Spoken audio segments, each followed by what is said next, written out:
ABN special ఏపీలో వ్యవస్థలతో పాటు వనరులను ధ్వంసం చేసిన చరిత్ర వైసీపీది. గనుల దోపిడీలో వైసీపీ గ్యాంగులు వేల కోట్లు దండుకున్నాయంటే ఆశ్చర్యపడాల్సిన పనిలేదు. జగన్ హయాంలో ప్రకాశం జిల్లాలో వైసీపీ నాయకులు యథేచ్ఛగా గ్రానైట్ గనులను దోచేశారు. గనుల శాఖ మాజీ డైరెక్టర్ వెంకటరెడ్డి నేతృత్వంలో తవ్వుకున్న వాళ్లకు తవ్వుకున్నంతగా ప్రకాశం జిల్లాలో గ్రానైట్ నిక్షేపాలను వైసీపీ నేతలు దోచేశారు.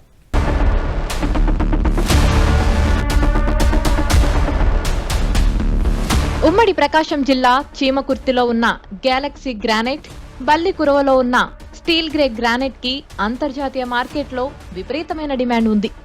దశాబ్దాలుగా చీమకుర్తి, బల్లికురవలో గ్రానైట్ తవ్వకాలు జరుగుతున్నాయి. 2019 ముందు వరకు ప్రకాశం జిల్లాలో గ్రానైట్ వ్యాపారం సాఫీగా సాగింది. 2019 ఎన్నికల్లో వైసీపీ అధికారంలోకి వచ్చిన తర్వాతే పరిస్థితి మారింది. సినిమా సన్నివేశాలను తలపించేలా గ్రానైట్ వ్యాపారం మాఫియా చేతుల్లోకి వెళ్లింది. ఎన్డీఏ కూటమి ప్రభుత్వంలో ప్రస్తుతం మంత్రిగా ఉన్న గొట్టిపాటి రవికుమార్ తో పాటు టీడీపీ మాజీ ఎమ్మెల్యే పోతుల రామారావు, మాజీ మంత్రి సిద్ధా రాఘవరావు గ్రానైట్ వ్యాపారాలను వైసీపీ మాఫియా టార్గెట్ చేసింది. జగన్ ప్రభుత్వ హయాంలో గనుల శాఖ డైరెక్టర్ గా ఉన్న వెంకటరెడ్డి ఆధ్వర్యంలో విజిలెన్స్ దాడులు చేసి టీడీపీ నేతలను వేధించారు. గొట్టిపాటి రవికుమార్ క్వారీలకు 340 కోట్లు, పోతుల రామారావు క్వారీలకు 40 కోట్లు, సిద్ధా రాఘవరావు ఆయన కుటుంబ సభ్యుల క్వారీలకు 900 కోట్లు జరిమానాలు విధించారు. వైసీపీ నేతల కుట్రని అర్థం చేసుకున్న గొట్టిపాటి రవికుమార్, పోతుల రామారావు న్యాయ పోరాటం చేశారు.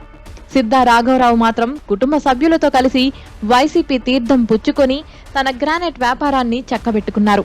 వైసీపీ నేతల కుట్రలపై న్యాయ పోరాటం చేసిన టీడీపీ నాయకుల వ్యాపారాలన్నీ దెబ్బతిన్నాయి. వారందరూ తీవ్ర ఆర్థిక ఇబ్బందులు ఎదుర్కొన్నారు.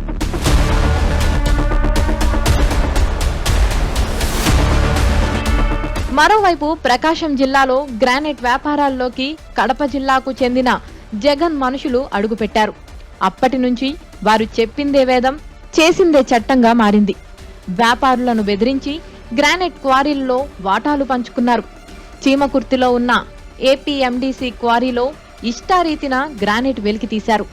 తాడేపల్లి పెద్దలు చెప్పిన వారికి ఏపీఎండీసీ క్వారీలో గ్రానైట్ తవ్వకాలు అప్పగించారు. ప్రభుత్వానికి చెల్లించాల్సిన వాటా చెల్లించకుండా గ్రానైట్ తవ్వకాలు జరిపి కోట్ల రూపాయలు దండుకున్నారు. ఈ తతంగం మొత్తం గత వైసీపీ ప్రభుత్వంలో గనుల శాఖ డైరెక్టర్ వెంకటరెడ్డి నేతృత్వంలో జరిగాయి. ప్రకాశం జిల్లాలోని చీమకుర్తి, బల్లికురవలో జరిగిన గ్రానైట్ తవ్వకాలపై ఎన్డీఏ ప్రభుత్వం దృష్టి సారించి విచారణ జరిపితే వెంకటరెడ్డి చీకటి బాగోతాలు మరిన్ని వెలుగులోకి వస్తాయని స్థానికులు అంటున్నారు.